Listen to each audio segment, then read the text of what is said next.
Boker Tov à tous. Aujourd'hui, on va faire l'ours Dov Omer. Is'u midbar ve'arav chatzerim teshev kedar, yaronu yoshve sela, merosh harim itzvachu. Yasimu Hashem kavod ou tehilato ba'iyim yagidu.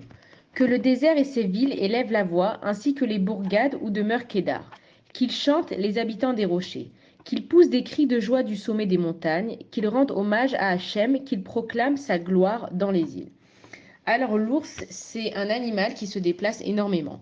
C'est un animal qui est très sauvage et il habite généralement loin des hommes, il se mélange à personne et que heureusement que Akadosh Baruch Hu, il a créé l'ours de cette façon-là qui vit éloigné de tout le monde parce que c'est un animal qui attaque tout et tout ce qui bouge. Maintenant, c'est un animal qui court pas très vite et il peut pas se chasser. Donc chaque chose qu'il a besoin, Akadosh Baruch Hu lui a mis que ce soit à la portée de ses mains pour que ce soit plus facile pour lui.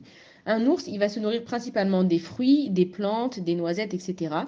Et que l'ours, quand on le voit, en fait, il a l'air doux, il a l'air calme. C'est vrai qu'il y a beaucoup de peluches qui sont représentées par des ours parce que quand on le voit comme ça, il n'a pas l'air de faire peur, mais en vérité, c'est un animal qui est hyper sauvage et qui est très très féroce.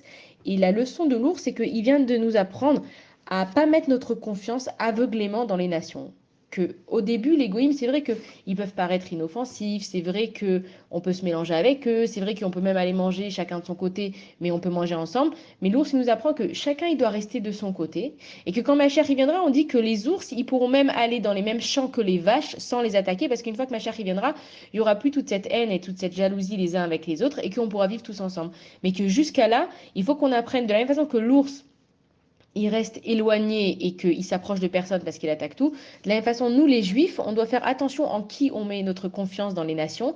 Et que même s'ils ont l'air très, comme l'ours, très doux, très gentils et très sympathiques, il faut faire attention de mettre notre confiance que en Akadosh Baruch Hu, de ne pas se mélanger avec eux et de faire attention à qui on fréquente. Voilà, bonne journée à tous.